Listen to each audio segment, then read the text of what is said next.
You may be seated.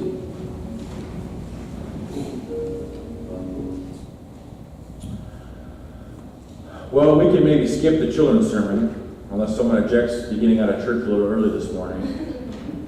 There was supposed to be a Huskers game at 10:30, but that all got canceled, so you don't have to worry about getting home for that. We'll go right into the scripture reading this morning, and it comes from the New Testament book of James.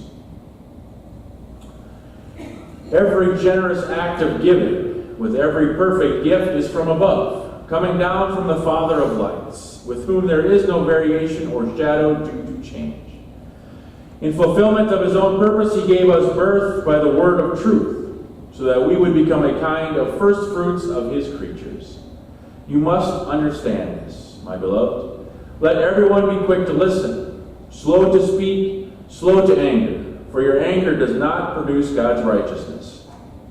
Therefore rid yourselves of all sordidness and rank growth of wickedness, and welcome with meekness the implanted word that has the power to save your souls. But be doers of the word, and not merely hearers, who deceive themselves. For if any are hearers of the word and not doers, they are like those who look at themselves in a mirror. For they look at themselves, and on going away, immediately forget what they were like. But those who look into the perfect law, the law of liberty, and persevere, being not hearers who forget, but doers who act, they will be blessed in their doing. If any think they are religious, and do not bridle their tongues, but deceive their hearts, their religion is worthless. Religion that is pure and undefiled before God the Father is this: to care for orphans and widows in their distress, and to keep oneself unstained by the world. The word of God for the people of God. May the Spirit add a blessing to our understanding of it.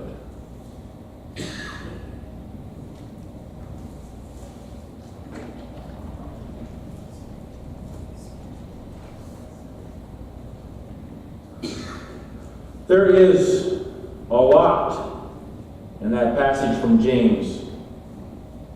Probably some that we have heard before, maybe even some sermons on part of that passage about being slow to anger, which is a good sermon.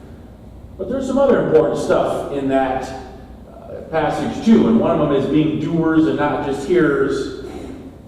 And we've heard probably many sermons on that too, of we can't just sit here and hear. Jesus asks us to go out and do. Well, maybe one of the more important parts, maybe we haven't heard many sermons on. I don't know if I've ever preached on that last part where it talks about what true religion is. Maybe a better interpretation of that word would be true worship. What does God desire? So we're going to dig into that a little bit, about what makes God happy when we worship. But first, we haven't talked a lot about James. It's one book in the Bible, and it kind of doesn't get very much importance. Maybe it's because Martin Luther did not like the book at all. He thought it was the straw gospel, and if it would have been his way, he would have taken it out of the Bible, because he thought it dealt too much with works, and it got too close to saying you can earn your way if you want salvation, and that you can earn your grace. And his belief, and our belief too, is that grace is free. It's a gift.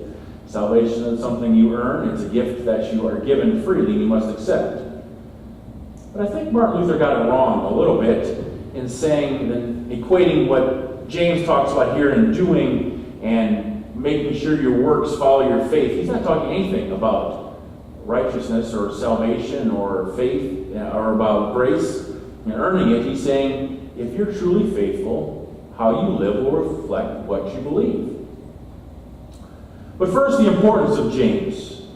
James the Just, or James of Jerusalem, or James, the first patriarch of the church in Jerusalem. Also the younger brother of Jesus. And he's traditionally written, or traditionally said to be the author of this epistle of James. He's the brother of Jesus, and he is one of the more important people in the New Testament. Yet we don't hear much about him. The Apostle Paul tells us that the risen Christ appeared to Peter, the 500, to James, and all the apostles. James is one of the first three pillars of the early church. James, Peter, and John, it's listed. Where James is listed ahead of Peter and John. And you had to be pretty important to get your names ahead of them. He's Jesus' brother. He saw the risen Christ. He was kind of the leader of that first church in Jerusalem. Other stories in the New Testament about James say when Peter miraculously escaped from prison, he specifically wanted James to be informed what had happened.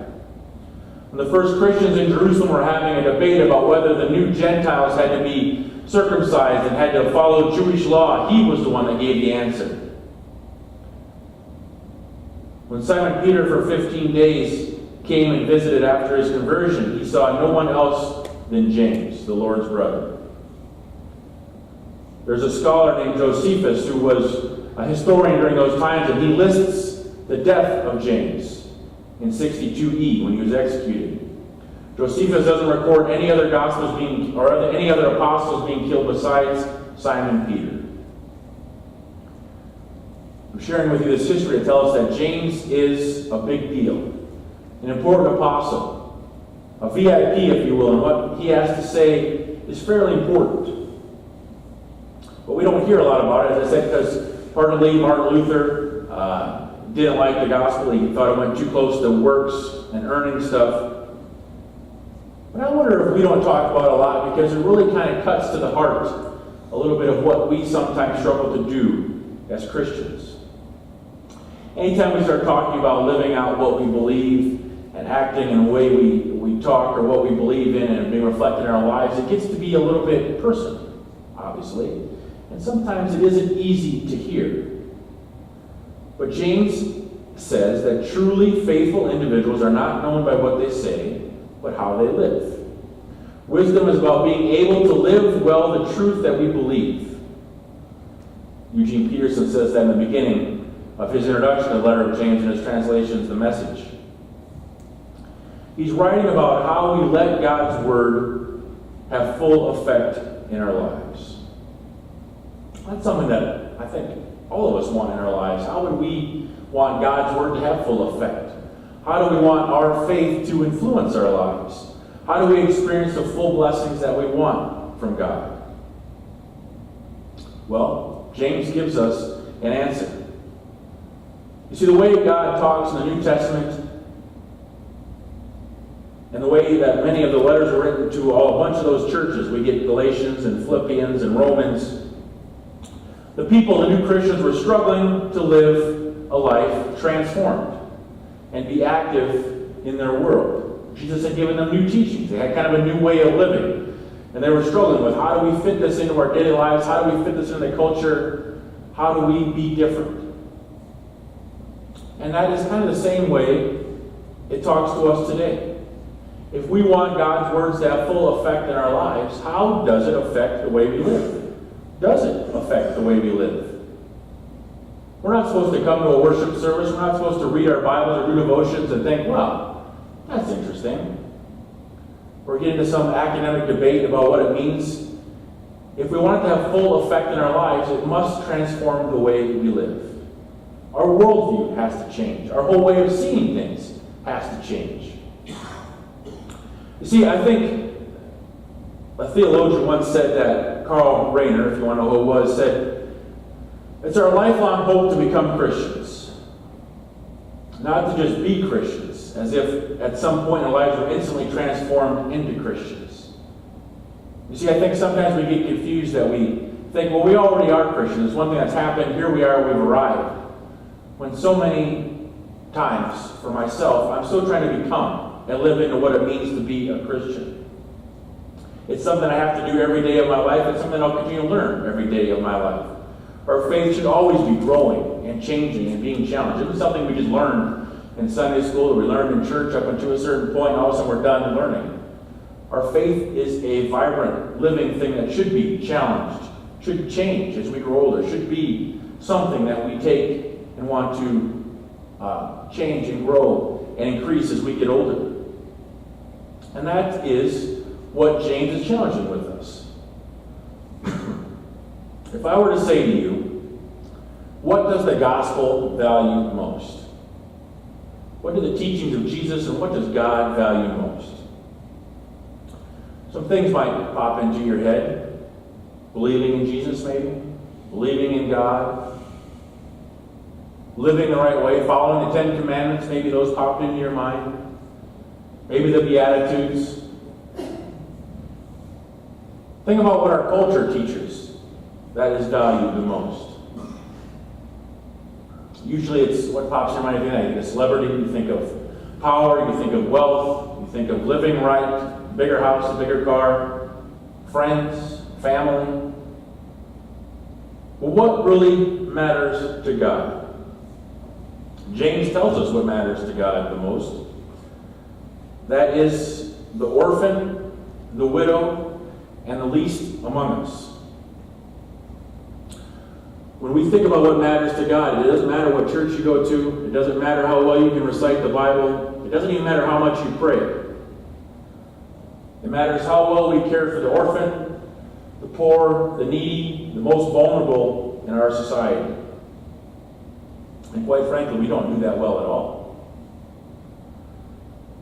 One of the greatest struggles that we have, I think, in American Christianity, if you want to go to a big view of it, is that we tend to have these moral clauses about, we galvanize around some set of issues, something that we think is morally wrong or someone isn't doing it right, and we think, this is what it means. We need to fight for this here.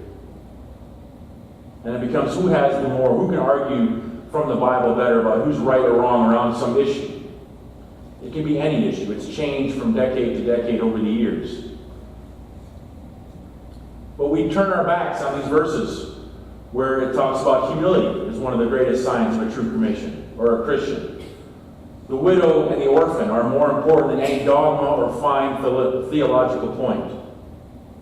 The Bible says so again and again about we care for the least among us. We care for the foreigner, the stranger. The concern for the stranger in our midst. How does that inform how we respond to the suffering of children separated from parents, but from some of the most vulnerable and poor in our country? Still separated. How do we deal with those among us that are suffering, can't find a meal to eat in the morning or a day? Those that are running from such horrid conditions that they'll risk their lives to just be here. I could cite to you verse after scripture verse in the Old Testament about treat the foreigner living among you as one of your own, as family. If we don't want to worry about the foreigner, Ezekiel says this was the guilt of Sodom. You know, Sodom and Gomorrah, the two cities that were destroyed. Her daughters had pride, excess of food, prosperous ease, but did not aid the poor and the needy. What matters to God? How we treat the most vulnerable members of our society. What is true religion? True worship?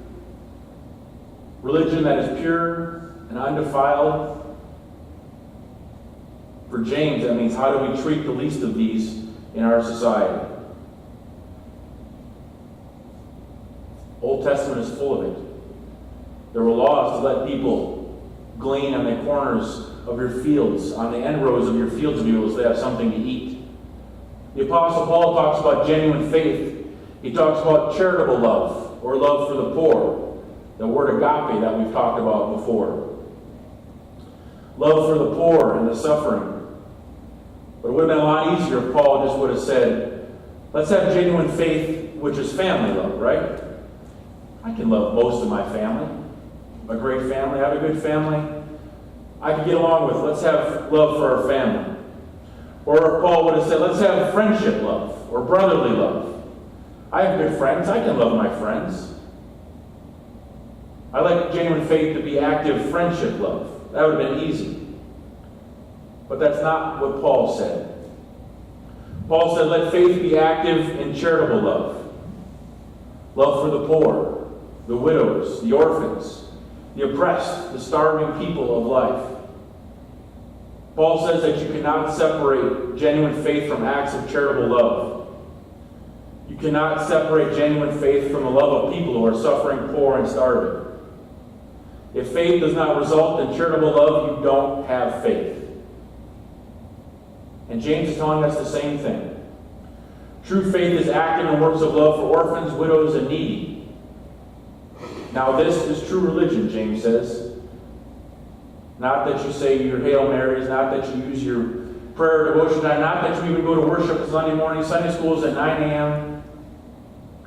None of it is true. None of it is true worship unless you care for the orphans and their suffering.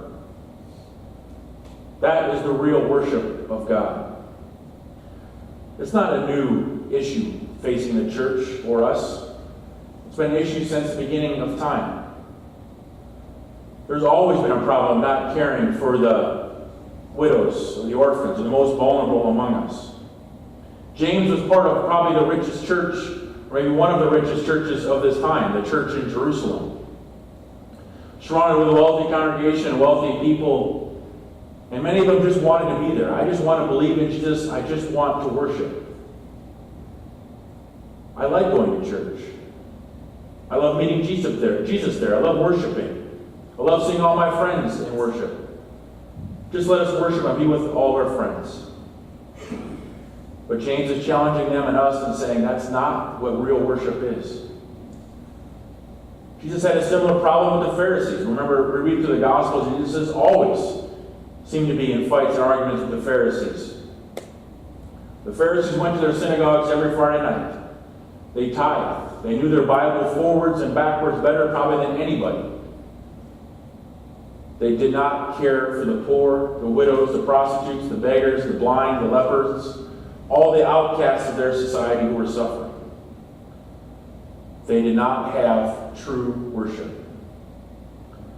Old Testament prophets always talked about that. Do not oppress the orphan, the widow, the stranger who live among you. All rituals and all liturgical sacrifices are worthless without constant charitable love, justice, and kindness. So what does that say to us today?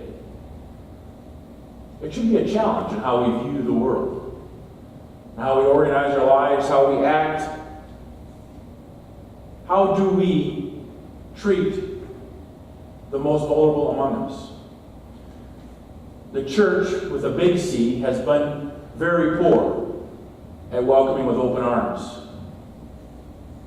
Usually it's really good about pointing out things everyone's doing wrong, or arguing some theological point or something the Bible says about how you should live and really pointing out how you're not doing it right. James, and many times, all the time, Jesus is saying that's not how it's supposed to be. You open your arms, you welcome in, you care for the needs, and then if we need to, we'll get down to the nitty-gritty after that. So if we get away from the big church and we get to the small church, our lives, how does that make a difference? I don't know. That's for all of us to decide. If Jesus tells us, if James tells us, if God tells us that true worship is caring for the least of these, what does that mean for our lives? Does it maybe mean some reorganization of our priorities? It might. Does it mean we vote different in Novembers? It might. Does it mean we find people, sell all we have, and also live as the poor and the destitute? It might. Does it mean instead of the first response being, no, I'll get mine, then you'll get yours? That's where I think it comes for us. We need to be ready to say, I see someone hurting. I see someone struggling, meeting basic daily needs. How do I help? Right? Maybe I can't give more time or give more money, but maybe I can. Maybe I can be a voice for those that are hurting and say, listen, this isn't right. They need to be treated differently. There are still humans just like us with needs that need to be met. Maybe it's finding ways to volunteer to help. Local food pantries. Other organizations that help those that are down and out. But we need to do a better job. I need to do a better job of welcoming and saying, you are a valued member. You really are a child of God. Instead of saying, nope, believe this first, do this first, before I love you. If we want to see that change in the world, if we really want to see and experience true worship, then we must open our hearts to everyone. Find ways to help, especially those who are least among us.